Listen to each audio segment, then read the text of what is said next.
Welcome to the Caregiver Relief Podcast, where we empower caregivers with the tools, inspiration, and support they need to care for others without losing themselves in the process. I'm your host, Diane Carbo, and this episode is sponsored by myvitalvault.net, your all-in-one life organizer for aging adults and caregivers. It's designed to help you securely store your essential legal, medical, and emergency information in one easy-to-access place.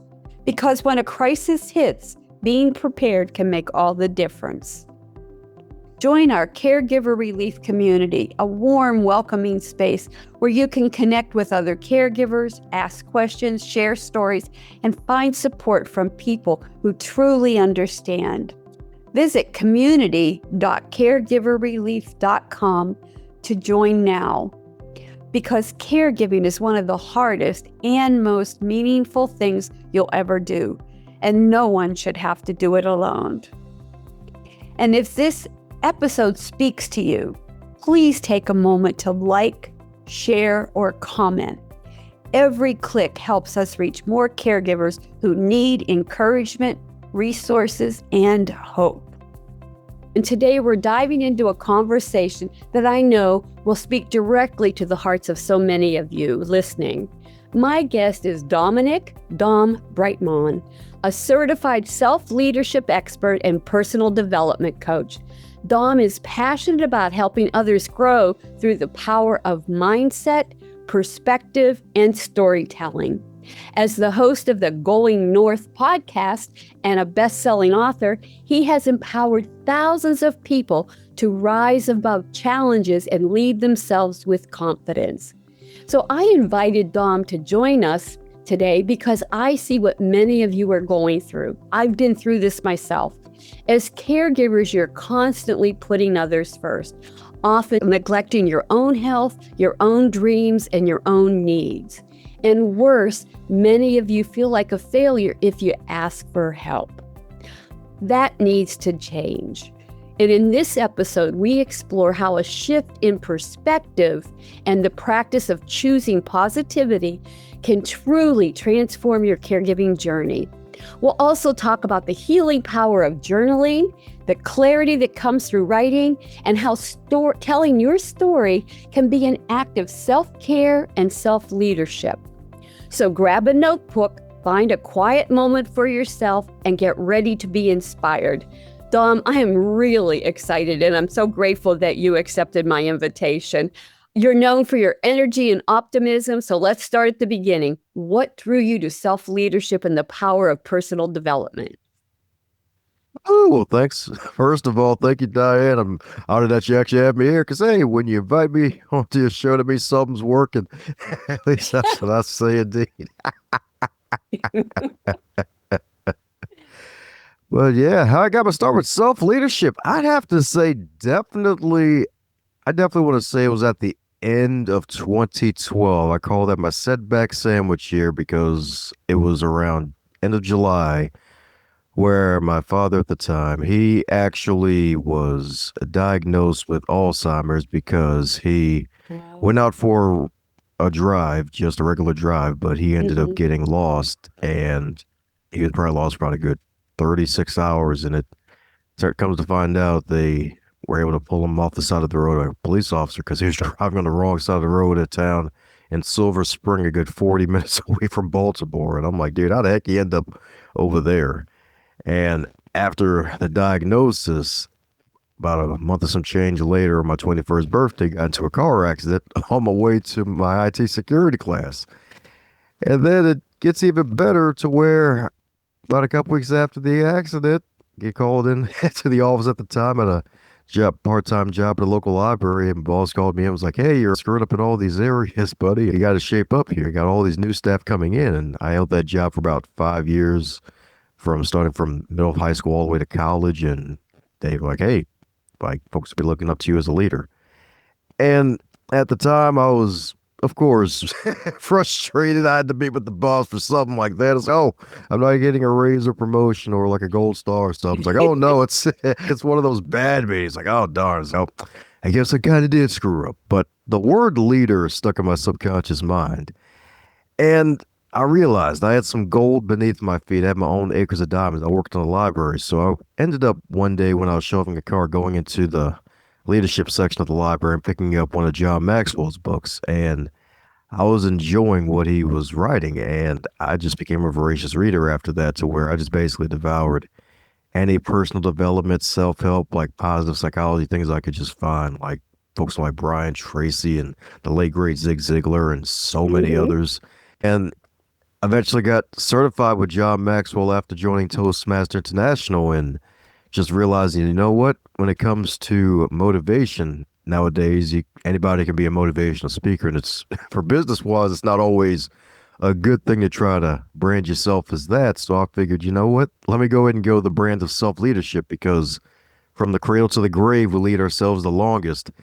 And we have to really motivate ourselves to be the best that we can be. And Yes. in the caregiving aspect, like, it's really a tall order, to say the least, especially if you have no help and it's just you. Like, my mother was blessed at the time to be able to have me and my older brother to help with my dad. And now my mom, she's going through her thing right now. And now it's just me and my brother now. So we have to be called more to the main roster now because of the Yes. caregiving and return the favor. So really, self leadership just started from that setback year that actually became a setup for discovering personal development and actually applying at least some of what I was reading, as opposed to reading everything for entertainment.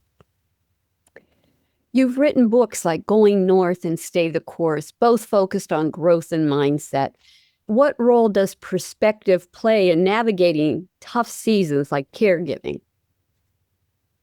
Perspective plays a huge role, because humor is basically darn near a cure all. You have to have humor really as a situation. And the thing is, another thing about perspective is that my father, with his Alzheimer's at the time, this was back in 2012, and he was a veteran. He actually was a decorated soldier in the army. He was actually in the 82nd Airborne Division. He was in the God Korean bless them. War.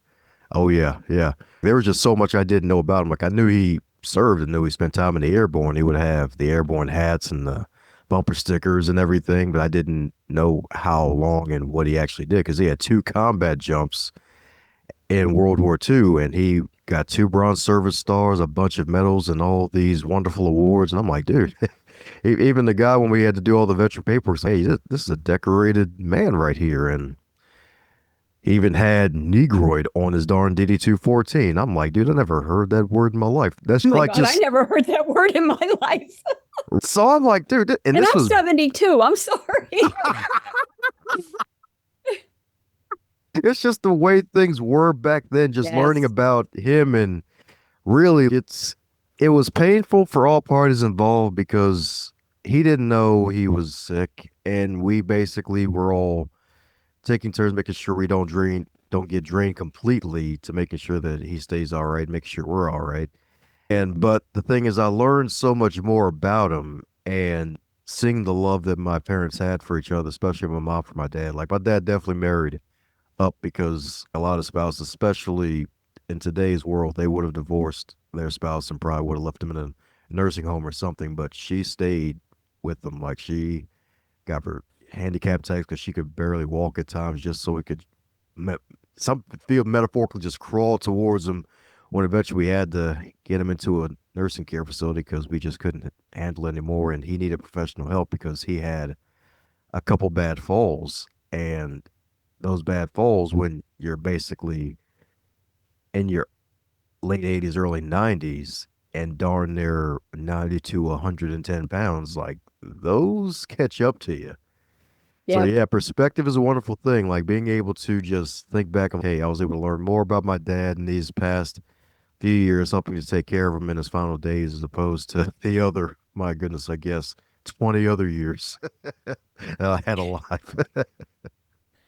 As a nurse, I can tell you I have a wicked sense of humor, and we can find humor in anything. I'm even at death. And I know people don't understand that, but it is such a relief or a release for me. And I encourage everybody to have a sense of humor. That's so important. And it's hard for people to understand that. But when you work with so much darkness, I will say, sadness, and people in grief and shock, there has to be levity to bring people out of it.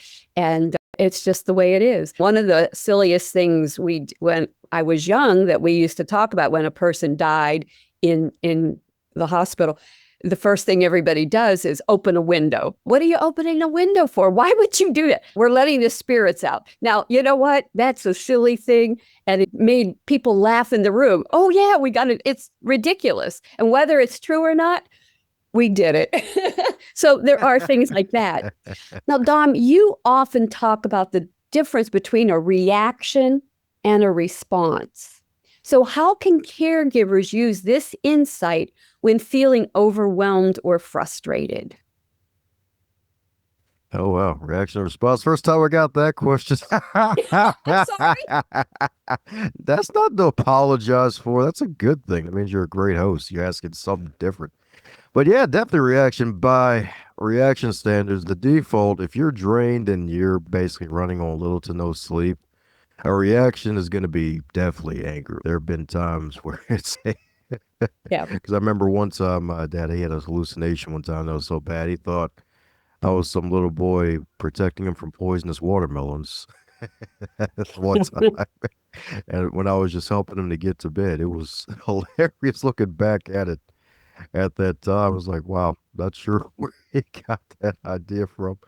And it was a taxing night because that was a day where I basically was working full time at the time, and I was volunteering with the Toastmasters International Organization and a roll call area director where I would oversee 5 separate clubs in an area. So I'd basically have a separate extra part-time job on top of that. So 12 hours of dealing with people as an introvert, even though I'm a bit of an ambivert, and having to come home and helping give my mom a break and then just having a short fuse afterwards. It was like, oh man.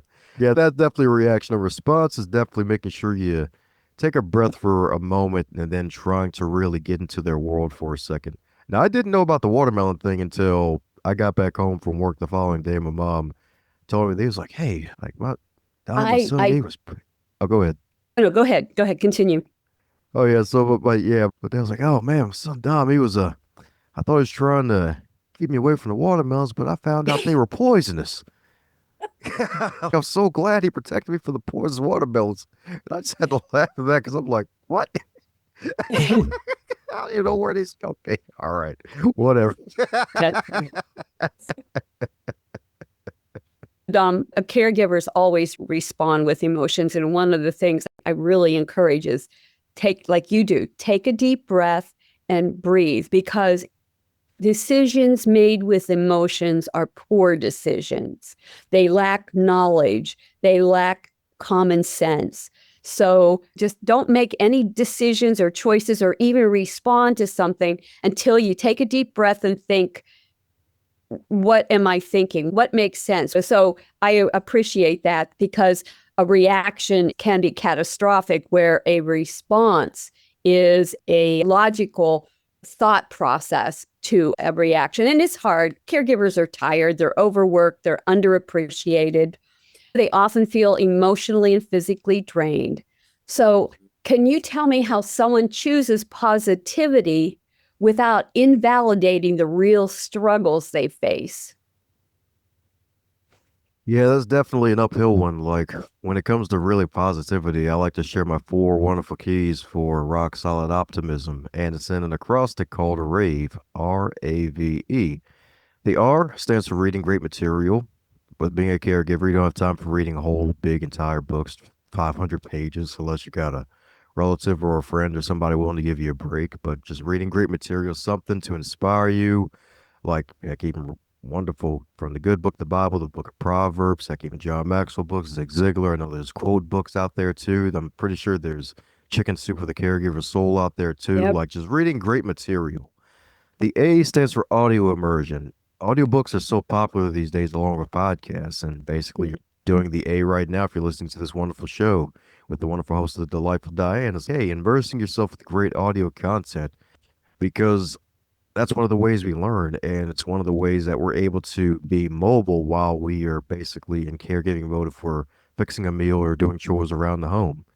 And then there's V, visual stimulation, where basically you're keeping something in front of you that helps you to be educated and also entertained, but also making sure that, hey, making sure it's not all just entertainment the whole time, making sure it's something that'll benefit you, and also spending time with whoever you're caregiving for. If you're watching movies with that person, like heck, even with YouTube nowadays, it's like a black hole you can get sucked into where you can end up finding old movies that you may not find on TV these days because there's so many Mm. channels not on demand. You could probably play some music that your person that you're caring for that they really like, and it takes their mind back in time because music is a time machine, I'll tell you. Like, it's amazing how if you play a certain song that someone remembers from a certain decade, it reminds them of that time and it rejuvenates them just a bit.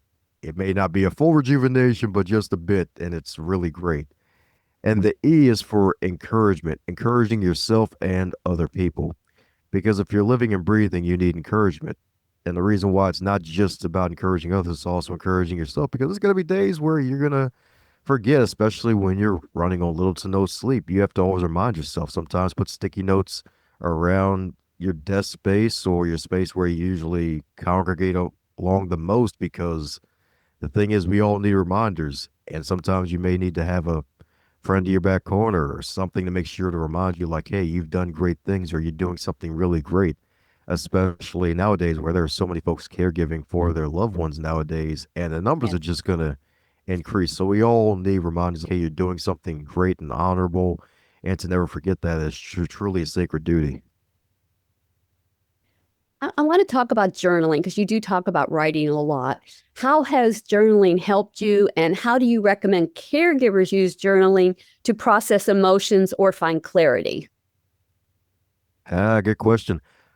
Journaling is powerful. It's definitely healing because the thing is, you're going to have so much internal stuff going on after a while. Like, you got to find a way to really just decompress, de-stress. So getting your thoughts down on paper helps you to not only de-stress, and there's studies out there, you can find them. I can't quote them at the top of my head, but there's definitely studies out there showing that, hey, like when you definitely journal, there have been times that your mind feels more at ease because you're getting your thoughts out on paper, you're getting these stories out on paper, and Yeah. on your phone or your screen. I know some folks don't want to hard write in a hard journal, even though it's probably better for you in the long run, but hey, just getting those thoughts out down onto something tangible. So that way you can use them for stories later because in addition to helping out my mom with caregiving, having a full-time job, being basically a part-time job volunteer at Toastmasters, I was also writing a book, my first ever book, Going North. And I basically had to set aside time to where not only I would journal and really decompress and reflect on my days so that way I can have a better day tomorrow. It actually became content for a later date for future books and things like that. Heck, even a book I recommend for folks to pick up. I forgot the name of the author. She's an anthropologist. It's a book called Essential Questions, where it's this book of questions and scenarios to really, let's say, especially if you're taking care of a parent or a loved one, where you're just really just asking them different questions and capturing their story. So that way, it's another interactive activity for folks to do with the person they're caregiving for. If it's a relative, you can actually document that and save it for later. You can even write a book about that. And it doesn't even have to be a public one. It could be just one, like a book series just for the family, just to document that history. So that way Exactly. you don't lose it. And then one day when you're retelling stories, you don't have to be like, oh, yeah, you can just read the whole details here. I don't have to retell it and forget like seven details out of the story. I love that. I love that. I always recommend to my caregivers to start the day with an attitude of gratitude. So I encourage them to write down, what are you grateful for today? If it's just that simple. And I do encourage journaling. In fact, I have a section on the website for caregiver stories because I want my caregivers to come, even if it's anonymous, to share their challenges, the obstacles, or even the good things, that a good interaction or a moment that made a difference in their caregiving journey that they can share with others to encourage other caregivers that this happens, you can get through it, and there are ways if there is a challenge and they found a solution to the challenge, that they're sharing it with others. And I think that's so important. So I really love that. Now, Dom, you interviewed hundreds of authors on your Going North podcast. What have you learned from those conversations about healing through storytelling? Powerful question right there. Definitely one tip that really just sticks out to this day is really creating a victory journal. You mentioned earlier how it's good to start your day off with an attitude of gratitude. And in a way, this is a play off of that. I'm sure folks are familiar with gratitude journals, but also creating a victory log where you write down your wins for the day.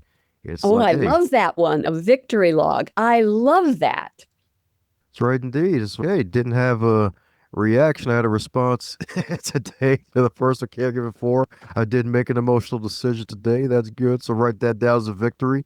Was able to get more stuff done behind the scenes I usually would today. Like, hey, that's a victory. Like being able to have time to myself because a relative was able to come by and give me a break. Hey, that's a victory. Just writing down those victories and keeping track of them. And that's a good confidence booster to look back on. It's kind of like with the power of journaling. You got content to look back over later. Like a victory log is a journal of proof of your Yeah. past successes. And it's really just the power of just really that good perspective and making sure you keep it at the forefront. And that's one of the multiple ways to do it is just keeping track of your wins.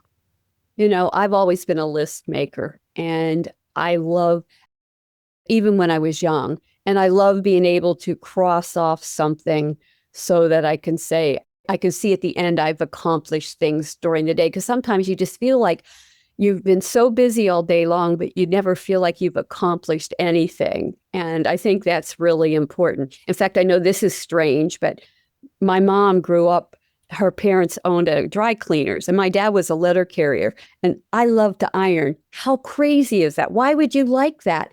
But even as a young girl, I learned that, and I had to iron my dad's work shirts, starch them and everything. But I love ironing because I can actually start with a pile and of wrinkled clothes, hang them up, and they all look nice, and I've accomplished something. And early in my early childhood, that gave me success and confidence to do something else. And I know that's just a silly example, but little things like that make a difference. They really do. Dom, many caregivers feel so isolated. What role does community and even listening to podcasts play in staying uplifted and connected? Community is so important. Community is so important. Like, really keep yourself around as many positive thinking people as you can, definitely, because and that's protecting yourself too. Like, we're definitely built and made for each other. We're created for one another here. Yes. And that's really just for your overall health, especially your mental health. Like, I'm imagining one of the leading causes of that pesky Alzheimer's and dementia is really just a lack of friendships and relationships. Yes. Like, the sucky part about aging is that you start to see friends and family pass on, and then it's like it gets down and it starts dwindling down to where it's, oh crap, I think it's just me. And sometimes folks don't feel like going out and making friends. So it's, hey, like basically create that wonderful community of defense for yourself. It's, hey, seeking those relationships, those friendships, making sure you're being there for your relatives. Because my mother herself, like there were days where I would take my dad to doctor's appointments and I would take scenic routes around the state of Maryland. So that way it would give her a few hours to herself. So that way she can relax. And one day I had him for a little longer than usual. And she was like, hey, all right out there. Y'all been gone for awfully long. And I'm like, you need a break. I'm just giving him a ride, getting him a milkshake and just having him sightsee. Like, you all right, let's go and relax. So like God bless really you for that. I will tell you, I have more caregivers that have uninvolved siblings and judgmental extended family members who are so cruel, uncaring, and insensitive to the needs of the family caregiver who's giving it all. In fact, many of them are treated as if they are doing nothing. They're lucky to be able to stay home and take care of somebody. And that is so wrong. And so your mom was blessed that you did that. And I really encourage all my family caregivers to create what I call a care team partner support group around you. And that is a people with a positive attitude that will also help you get frequent breaks or help you do little things so you can focus on your caregiving if you need. So that's really important. So I love that your mom was very blessed to have you, and she raised two good sons. God bless her. And I love that as sons, there are not many men. There are lovely men out there that are so supportive, and spousal caregivers are so good. But most men feel that it's women's work to take care of somebody. That's awful to say, but I'm from the generation where that was said all the time. Now you get crucified if you say that, but it's still really, oh my God, a women's work, but it's still an unsaid expectation of women, daughters, wives, sisters all over the world. It is. That is their job, is to take care of others. But I have to tell you, there are many men out there that have nurturing tendencies and are better caregivers than their wives would have been to them. I've seen it all the time. Oh. Dom, what's one simple mindset habit a caregiver could implement today that could gradually lead them to a more positive outlook? You got some great questions indeed. That's what I'm talking about. Nobody's still podcasting. Right, indeed. Most folks quit at 10. You're like, you've done more than that, way more than that for a good reason. You'll love to see it. I have to say, one mindset shift, I'd have to say, definitely focus on the long term. And easier said than done, but really, I guess for pro wrestling fans, long term booking, long term storytelling, where it's like, hey, you're focusing on the goal at the end of the rainbow here, even though you feel like the rainbow is a path made out of rocks and barbed wire.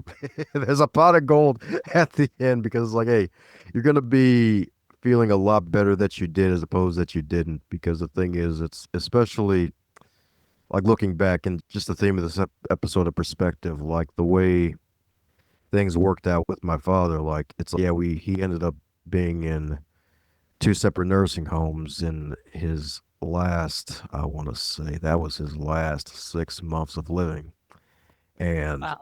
this was back in 2017 when he passed, back in March. And him passing away then, I didn't want to see him go, but at the same time, it was probably best for him to go because he was in so much pain.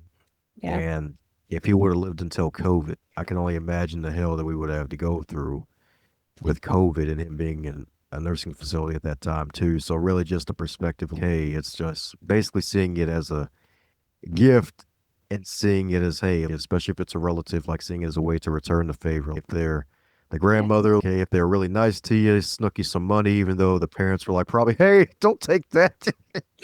And then she still sticks it to you anyway. Hey, just remember the good times, because, hey, with my mom Yes. right now, I just remember, I always try to keep in mind, like, hey, without her, I wouldn't be here. A lot of the success I have today is because of her. And I'm blessed to have my brother Wayne too, who helps out and basically helps take care of her. So that way I can still basically work my day job, do my side hustle, and guest on podcasts like this. So just being grateful and keeping the long-term vision in mind.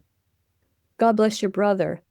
The one thing I would tell caregivers to gradually lead to a more positive outlook is it's okay to be selfish. It's okay to ask for help. It's okay to feel human. This is a marathon, not a sprint.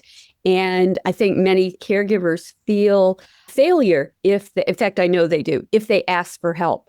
And you just have to learn, when you have the negative people in your life, that, like the uninvolved siblings and the judgmental family members, extended family members, that you're a person and you deserve to be treated as a person, and you're not you have needs too, and you need to meet those needs. And that means one of the things that caregivers do, Dom, is they neglect their outside friendships, everything like that. And it's really hard because every relationship and friendship is like a garden. You need to water it and give it attention, let the sunshine come to it. And if you don't, they wither and die. So I encourage family caregivers to really think about life after caregiving. And the caregiving journey can be, on the average, 6 years. It can be as long as 20 years. So I really encourage the family caregiver, build that care team partner group. Let me know if you need help doing that, because I think that surrounding yourself with positive people that will support you along your caregiving journey is better, because you can't give from an empty cup. You have to refill your spirit with good things in your life. Dom, you've talked about humor is one of your secret weapons, and I love that because it is mine too. How can caregivers use humor not to escape, but to lighten the load? Oh yeah, definitely indeed, definitely. Like the nowadays, especially for mom these days, always trying to find the lightheartedness in any situation. Indeed, heck, even back with my dad too. I remember one time we had to take him to the VA, and I'm not sure how it is now, but it was like hell with that, just getting all that paperwork filled out and getting it approved, and just some of the incompetence in that in some areas where it was like, hey, you go to a certain floor, they tell you to go back down 6 floors, then you go back up, and it's like, all right, okay, so obviously next time I come here, we're just gonna dodge him. We ended up dodging him the next visit to see a psychiatrist. And I remember one time in the office, the doctor, he had this accent. And my mom was like, yeah, my husband, he keeps on saying he's from these strange places, like he's from a different planet. And the doc was like, so what planet did you tell him? We all just busted out laughing after that, because he was like, you kind of had a point. It's you kind of want to know which planet he said, because it's like, hey, on one hand, if he says Earth, that's good, but if he says another planet, it's, at least he still knows a little science, a little solar science, system science in his brain. Exactly. So it's just humor like that, and being able to just do stuff like that. And sometimes you may even Absolutely. uncover humor too. So Yes. I try to find humor in everything because I just need a break from the heaviness of the journey. And the reaction of a laugh or a giggle is a really positive response for your body as well. The hormones are change up and everything, and it gives you it actually promotes you to have a more positive attitude if you can. I know that's strange, but you can make fun of something, even if it's silly and stupid, or even if it's controversial at the time.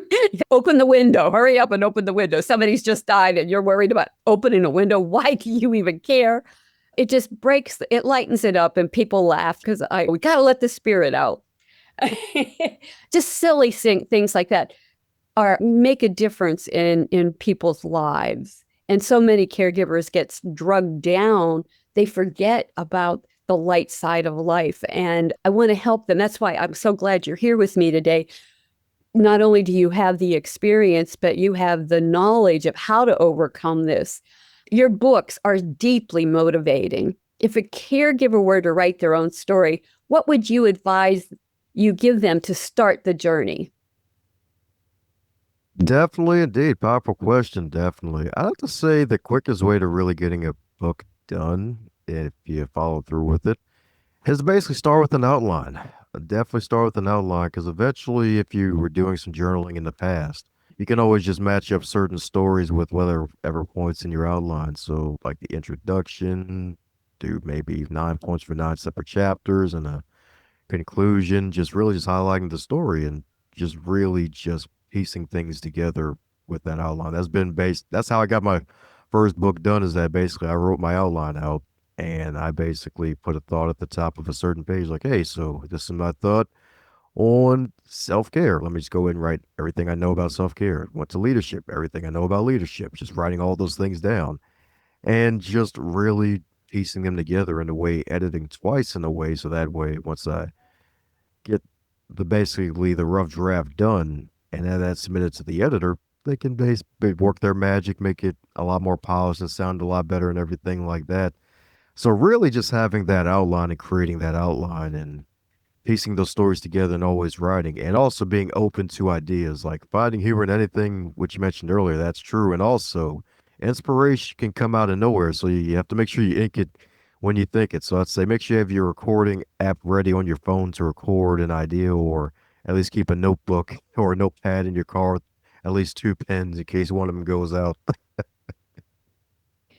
I don't know if you're aware, Dom, but there is a program with the Smithsonian Institute. It's StoryCorps, StoryCorps. And they, like when I was listening to you about learning about your dad and his medals and things, and so many vets came home and they just put they compartmentalized that side of their life and they never shared these stories. And StoryCorps encourages you to write those stories down or record them, give them to the Smithsonian for preservation for the future. So I really like that. And I think that our caregivers really need to do that too, because people don't understand the struggles that they go through and the successes and the failures they have. But also, like you were talking about, the relief of your dad, you accepted his death. It's anticipatory grief. Alzheimer's or all dementias really are very challenging, and they give you hope because you have a moment of human connection where everything looks perfectly normal, and then in a second later, everything's changed and they don't know who you are again, or they don't remember where they are, those types of things. And it just constantly gives you hope, and that heart-wrenching up and down that people experiences gets to a point where you're tired, you're weary, and you accept that their death has come. And even though it is a massive loss, and but you're ready for it because your spirit's tired and you're not able to give anymore. Plus, that they're not who they used to be. And that's hard. The body is just a vessel, but their spirit of who they were has changed. And that's why I love what you promote about writing and journaling and thinking positive, because nobody should feel grief if they're grateful or accept death right away. It's a process and it's very common. And it's part of you is you're tired, you have needs to be met, and you've done what you could, for the best you could, for as long as possible. And now the body's gone, the spirit's gone, and now it's time to focus on you. And I think that's really important for caregivers to realize, that they shouldn't feel guilty about being grateful that their loved one died, especially if they've had pain and bad chronic with Alzheimer's. There's so many things, the challenging behaviors, and they're there, but they're not. And it's very challenging. Dom, what's your favorite quote or mantra that helps you stay grounded and hopeful, especially in the tough times? You might laugh at this one. It's a quote by Ric Flair. To be the man, you gotta beat the man. You gotta be better than what you were yesterday. I love yeah. Finding humor. Yes. Yeah. And I really encourage my caregivers to find a mantra as part of their stress management to get through. I think I can, or those types of things, whatever makes you feel like you can move forward and get through those times. I love yours. Yours is fun. Now, Dom, finally, what message would you love to leave with every caregiver who's listening today? The message I love to leave caregivers: definitely stay strong, stay heart centered. And it's easier said than done, but also take Yes. care of yourself, because the thing is, you have to remember to always check in with yourself before you check in with the world.